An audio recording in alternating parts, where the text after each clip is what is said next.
Tajuk khutbah hari ini ialah berpusatkan Tuhan dan penginjilan kepada 7 bilion manusia.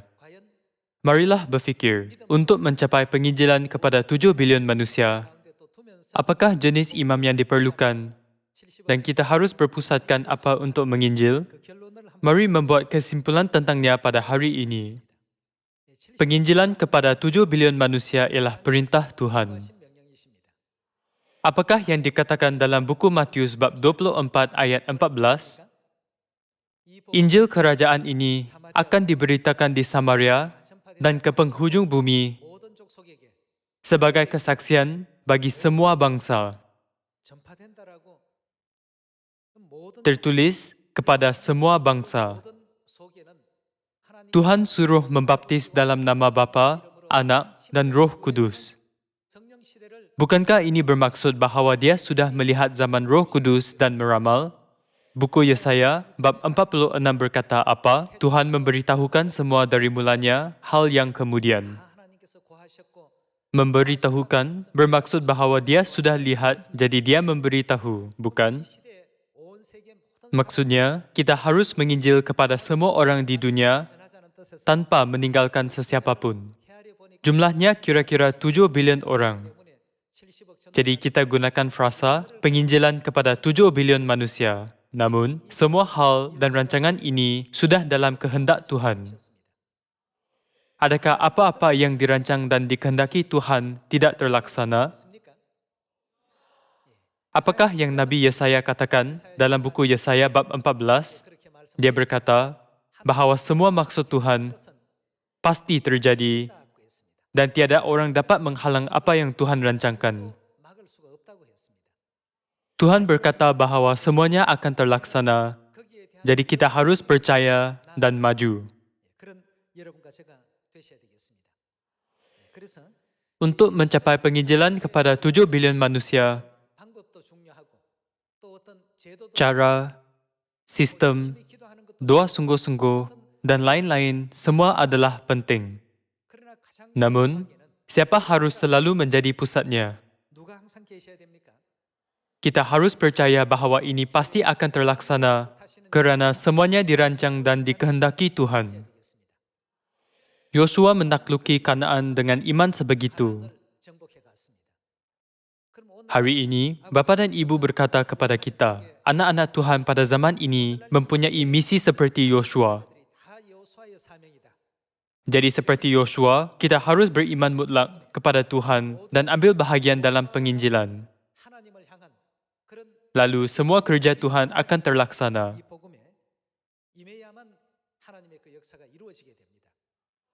Untuk menakluki Yeriko, Yosua mengelilinginya sekali sehari menurut perintah Tuhan. Pada hari ke-7, mereka mengelilinginya 7 kali, tetapi Yeriko masih tidak berubah. Dalam situasi itu, hati manusia mungkin bergoyah. Adakah aku salah faham firman Tuhan? Mungkin Tuhan berkata 70 kali dan bukannya 7 kali. Hal itu kerana Yeriko masih berdiri teguh, walaupun mereka mengelilinginya sebanyak 7 kali. Namun, rancangan Tuhan bukanlah mengelilinginya sebanyak 7 kali. Dia suruh mereka melakukan apa selepas itu? Apabila mereka semua berteriak, Tuhan menciptakan sejarah. Apabila kita melihat pekerjaan Tuhan, selalunya ada perkara yang nampak tidak berhasil. Tetapi apakah yang terjadi akhirnya? Semuanya terlaksana dan selesai. Kita harus yakin dalam hati kita. Kita harus percaya rancangan Tuhan pasti tercapai apabila menginjil kepada 7 bilion manusia. Namun, sesetengah ahli berkata, kami rajin menginjil. Tetapi orang tidak datang secepat jangkaan. Hati Yosua juga sama. Apabila mereka mengelilinginya sekali sehari, mereka harap melihat hasil itu. Tetapi ada hasil? Jika kota itu sengit atau dindingnya sedikit retak, mereka akan teruskan, bukan? Sekali sehari kita mengelilinginya, dan dinding sudah sengit 1 darjah. Pada hari kedua, dinding sengit 10 darjah.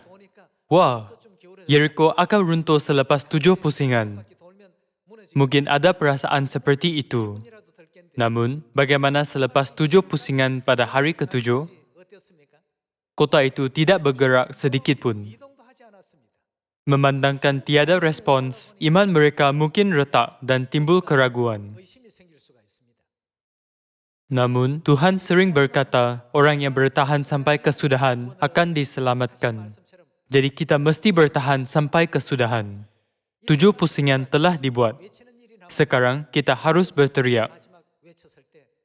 Apabila mereka berteriak, semua yang dijanjikan Tuhan menjadi kenyataan. Penginjilan kepada 7 bilion manusia pun sama. Kita menginjil setiap hari. Hari ini 100 juta orang datang, esok 200 juta, dan lusa 300 juta. Jika semuanya datang begitu cepat, kita akan rasa mencapai 7 bilion orang.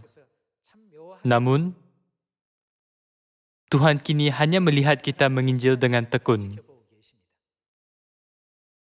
Tetapi apabila masanya tiba, Tuhan akan buat semua anaknya segera kembali. Sebab itulah kita harus menjaga Ali dengan hati ibu dalam kedudukan masing-masing.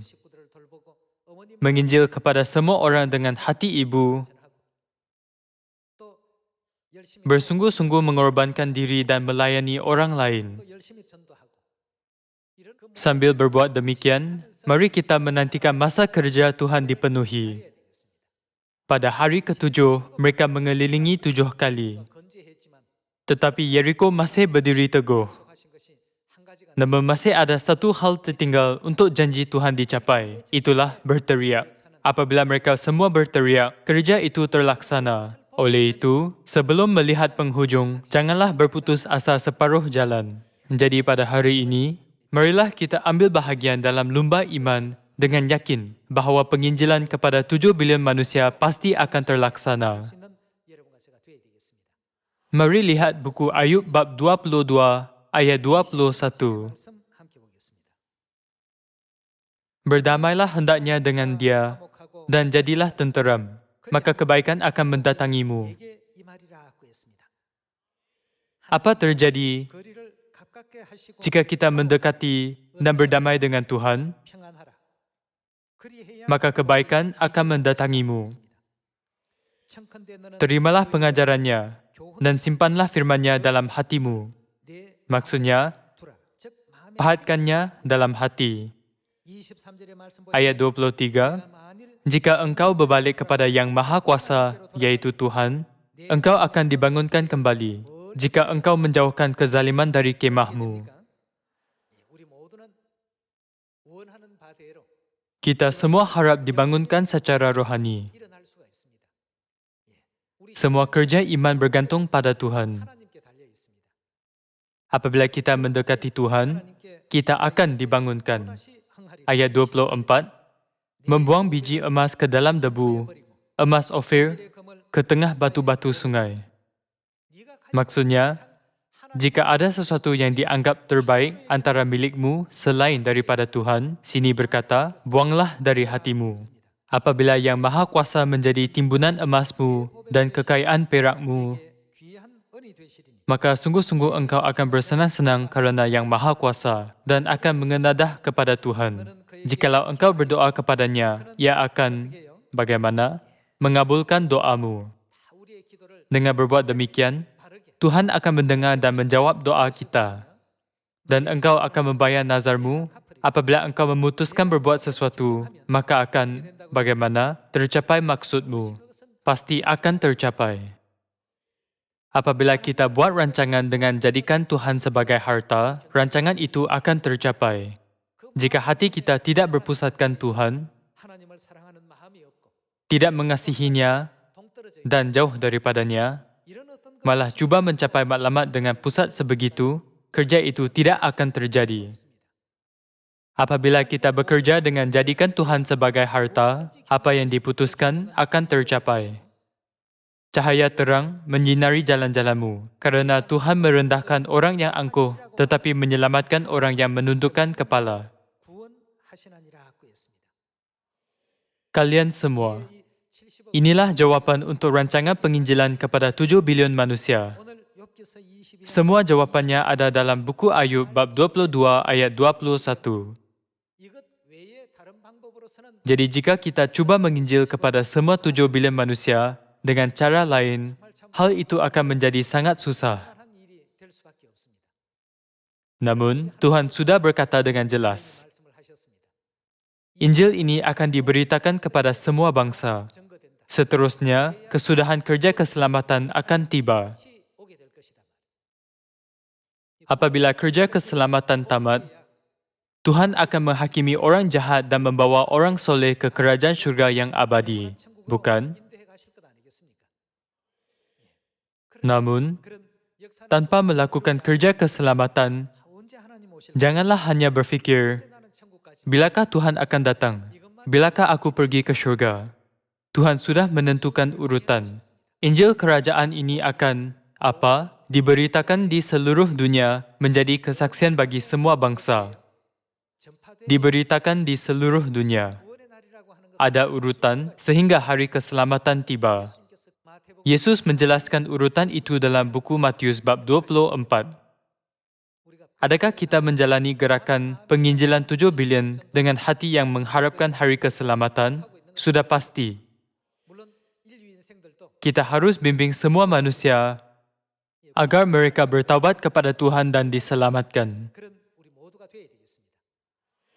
Ada berpuluh-puluh ribu jenis harta dalam hati kita. Bagi sesetengah orang, benda fizikal ialah harta. Bagi sesetengah orang, anak-anaklah harta. Yang lain, penghormatanlah harta. Yang lain pula, kekayaan dan kemasyhuran harta. Ada berpuluh-puluh ribu jenis harta. Namun, jika kita mendahulukan harta itu daripada Tuhan, semua perkara akan terhalang secara rohani. Hal itu sama seperti anda cuba melihat depan dengan mata yang ditutupi kain. Untuk melihat dengan jelas, anda harus membuka kain penutup mata. Apabila kita melihat segala sesuatu dari pandangan Tuhan, kita dapat melihat segala sesuatu dengan jelas dan memahami kerja keselamatan yang Dia ingin capai tanpa halangan. Namun, kita selalu pakai kain penutup mata itu. Ada kain penutup mata yang disebut barang fizikal, penghormatan, dan barang duniawi. Kerana kita selalu menganggapnya sebagai harta, kita gagal melihat kerja keselamatan Tuhan dengan jelas. Jadi hari ini, biarlah kita buang semua kain penutup mata yang menutup mata rohani kita. Mari kita lihat seluruh dunia hanya dengan pandangan Tuhan. Kita perlukan mata yang berbelas kasihan dan membimbing 7 bilion manusia ke jalan keselamatan. Bagiku, harta terbesar ialah Tuhan. Jika kita berada dalam pekerjaan Injil dengan iman dan hati sebegitu, saya percaya kita akan jumpa jawapan kerja untuk selamatkan 7 bilion manusia. Mari lihat buku Pengkhotbah, bab 12 ayat 7.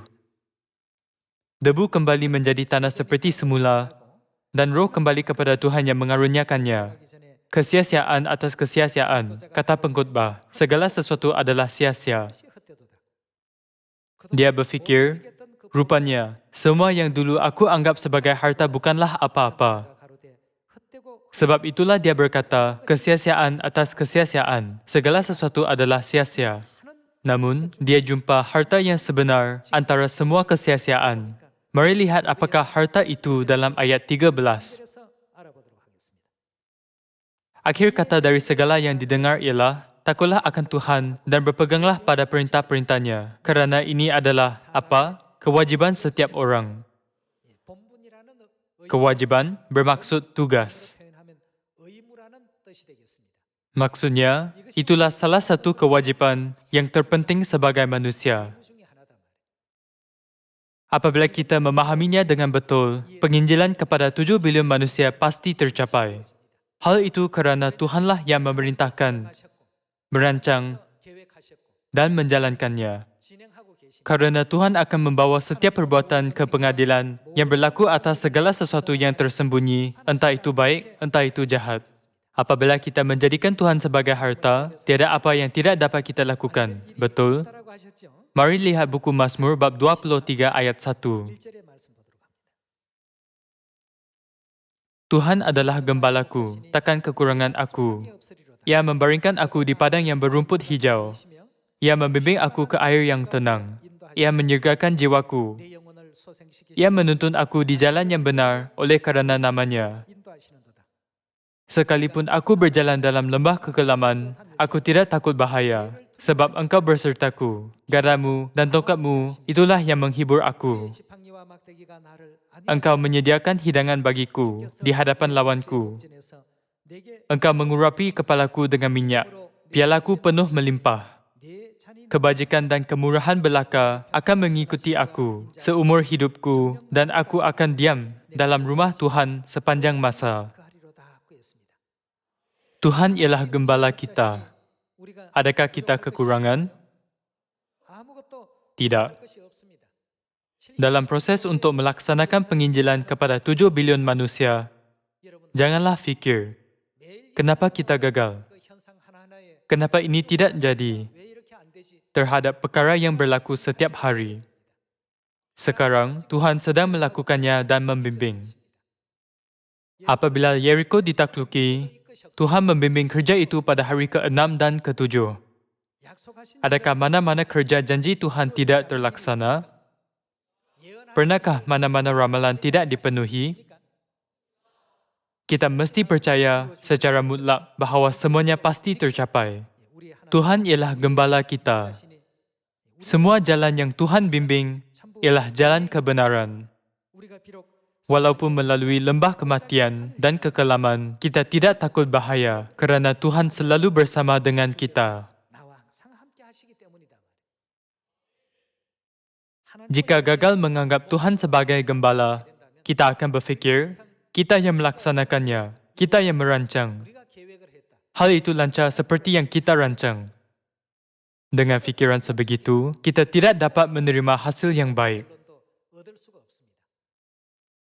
Apabila kita bekerja dengan iman, Tuhan selalu membimbing, menjalankan, dan melaksanakan kerja, lalu membandingkan gereja Tuhan dulu dengan gereja Tuhan sekarang, kita dapat faham, Tuhan telah membimbing semua kerja seperti ini. Mengenai Tuhan kita, Alkitab dan para Nabi memberi ajaran dalam buku Kolose bab 2. Bab 2 ayat 2, supaya hati mereka terhibur dan mereka bersatu dalam kasih, sehingga mereka memperoleh segala kekayaan dan keyakinan pengertian dan mengenal rahsia Tuhan, yaitu Kristus. Jika kita menyedari Kristus yang datang ke bumi ini dalam badan manusia, dalam Dia tersembunyi apa? Segala harta hikmat dan pengetahuan. Selalunya, apabila kita memikirkan Kristus yang datang ke bumi dalam badan manusia, serta roh dan pengantin perempuan pada zaman Roh Kudus, kita teringat imej Yesus yang dinyatakan Nabi Yesaya. Sebagai tunas dari tanah kering, ia tidak tampan dan rupa pun tidak ada sehingga kita menginginkannya. Melihat penampilan sebegitu, orang berfikir, dapatkah dia betul-betul melakukannya? Adakah dia betul-betul pandai? Adakah dia berpengetahuan? Adakah dia berkuasa? Adakah dia benar-benar ciptakan alam semesta dan segala sesuatu? Kerana terlalu kuat dalam fikiran itu, banyak orang tidak dapat terima hikmat dan pengetahuan yang tersembunyi dalamnya. Mereka seharusnya minta banyak. Mereka tidak minta. Malah, mereka berfikir bahawa sendiri lebih baik dan cara sendiri lebih baik. Seperti itu, banyak orang tidak mencari Kristus. Zaman gereja awal dan zaman Roh Kudus adalah sama. Walaupun Alkitab berkata, di dalam Dialah tersembunyi segala harta hikmat dan pengetahuan, tiada orang cuba minta daripadanya. Tiada orang mahu dikenakan kuasa yang dalam Kristus. Hal itu kerana mereka tidak mengenal Tuhan. Mereka tidak menghargainya. Mereka hanya memikirkan organisasi manusia dan kekuatan manusia dan berkata, kerana gereja kami adalah orang ini dan itu, Injil akan berjalan lancar. Injil gereja sebegitu tidak berjalan lancar. Itu tidak menghairankan.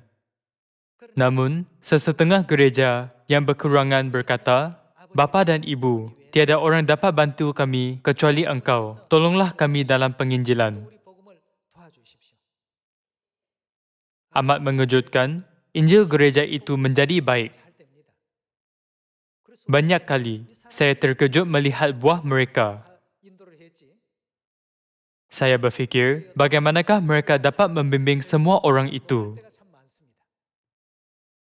Inilah cara Tuhan. Inilah kaedahnya. Jadi, semua orang harus merendahkan hati di depan Tuhan.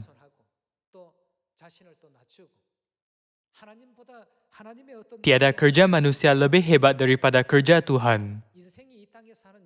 Tiada apa yang lebih hebat. Fikirkanlah alam semesta. Dikatakan bahawa ada kira-kira 200 bilion bintang di galaksi kita, bukan? Sepanjang hayat, kita pun tidak dapat habis mengira semuanya. Manusia dicipta oleh Tuhan. Sebelum habis mengira semua bintang, hidup kita pun tamat. Begitulah hidup kita.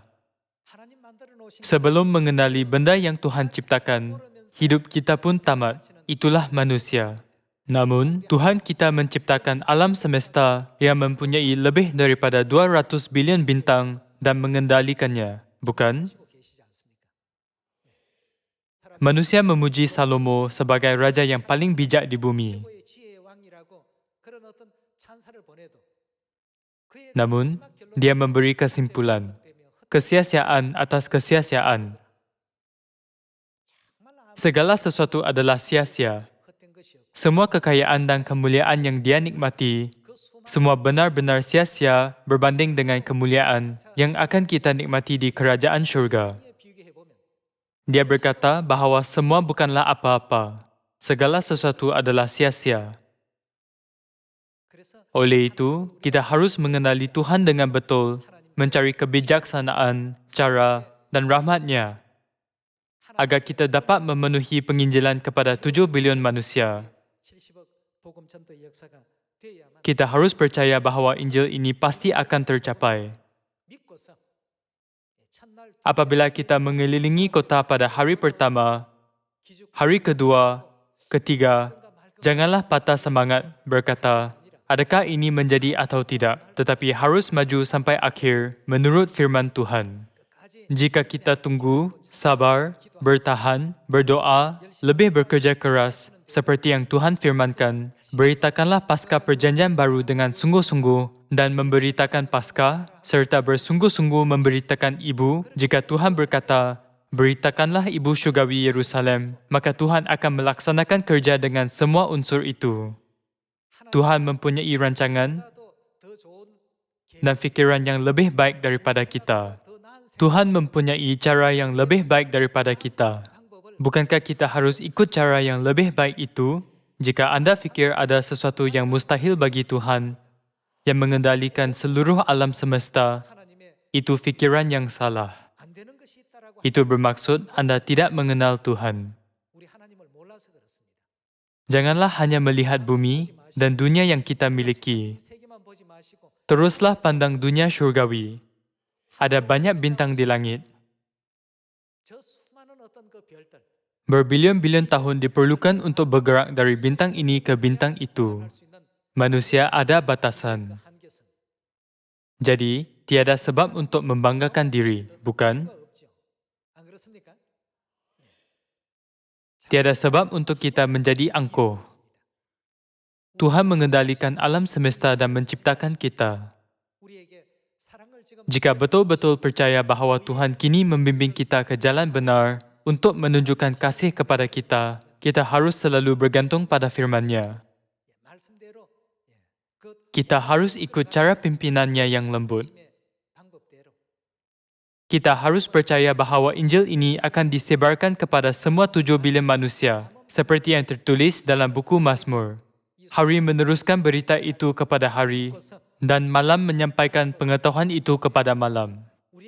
Mari lakukan kerja menginjil kepada 7 bilion manusia yang diamanahkan dengan sebaik mungkin. Satu-satunya cara untuk Injil disebarkan ke semua benua adalah jadikan Tuhan sebagai harta kita.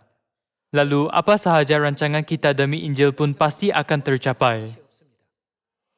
Namun, jika hati kita selalu tertarik oleh dunia dan benda duniawi menutupi hati serta mata rohani, kita tidak dapat nampak Tuhan, lalu masalah akan timbul. Kita harus selalu berpusatkan Tuhan. Lalu, semua anak Sion akan melihat cahaya Yerusalem yang Tuhan pancarkan dan berduyun-duyun datang. Janganlah lupa. Ahli-ahli berkumpul pasti bukan disebabkan khutbah seorang pastor yang hebat atau cara pengurusan yang bijak dan mahir. Mari lihat buku Yesaya bab 60 ayat 1. Bangkitlah, menjadi teranglah, sebab terangmu datang. Sebab kemuliaan Tuhan terbit atasmu. Sebab sesungguhnya kegelapan menutupi bumi. Kegelapan menutupi bumi sepenuhnya. Dan kekelaman menutupi bangsa-bangsa. Kekelaman menutupi mata, telinga, dan hati bangsa-bangsa. Tetapi terang Tuhan terbit atasmu, dan kemuliaannya menjadi nyata atasmu. Bangsa-bangsa, apa? Berduyun-duyun datang kepada terangmu, dan raja-raja kepada cahaya yang terbit bagimu. Tertulis bahawa bangsa-bangsa berduyun-duyun datang kepada cahaya kemuliaan Yerusalem. Menurut ramalan itu, kita harus anggap bapa dan ibu sebagai harta. Kita harus selalu memegahkan Tuhan. Janganlah memegahkan benda lain. Tuhan yang memberi kita kebenaran. Tuhan yang memenuhi ramalan. Tuhan yang sayang dan menghargai kita. Tuhan yang menjanjikan keselamatan. Jika kita selalu menganggap Tuhan sebagai harta dalam pusat hati, semua rancangan Tuhan pasti akan terlaksana dan tercapai. Mari lihat buku Yesaya bab 14 ayat 24. Tuhan semesta alam telah bersumpah, firman-Nya, sesungguhnya seperti yang ku maksud, demikianlah apa akan terjadi. Jika kita mempercayai Tuhan, kita mesti percaya firman-Nya. Kita mesti percaya kehendak, rancangan, fikiran, dan semua cara pengelolaannya. Sesungguhnya seperti yang ku maksud, demikianlah akan terjadi. Dan seperti yang ku rancang, demikianlah apa akan terlaksana. Pasti akan terlaksana. Mari sambung dengan bab 14 ayat 26. Itulah rancangan yang telah dibuat mengenai seluruh bumi, dan itulah tangan yang teracung terhadap segala bangsa. Tuhan semesta alam telah merancang. Siapakah yang dapat menggagalkannya? Tiada, betul?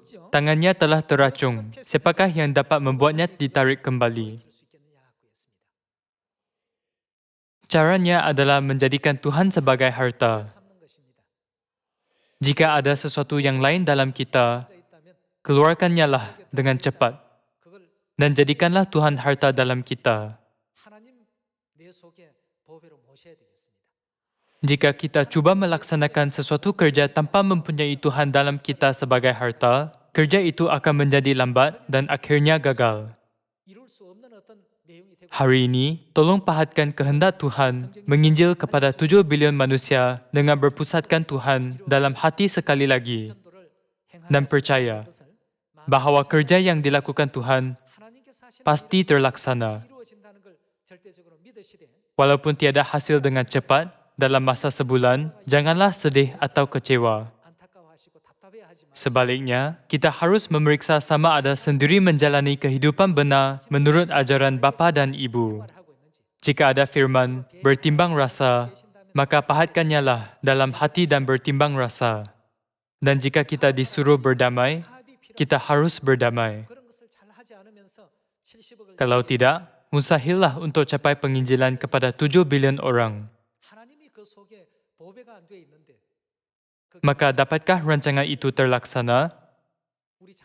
Sehingga sekarang, hati kita masih ada banyak kekotoran. Memandangkan kita belum dapat menghadapi Tuhan seperti emas tulen, Dia memerlukan lebih banyak masa untuk memurnikan dan melatih kita, bukan? Jika kita mempunyai iman dan minda murni yang menjadikan Tuhan sebagai harta, Dia pasti akan mengenakan kita kebolehan untuk menyelamatkan semua 7 bilion manusia. Berharap agar anda akan mempercayai hal ini sepenuhnya, saya tamatkan khutbah. Sekian, terima kasih.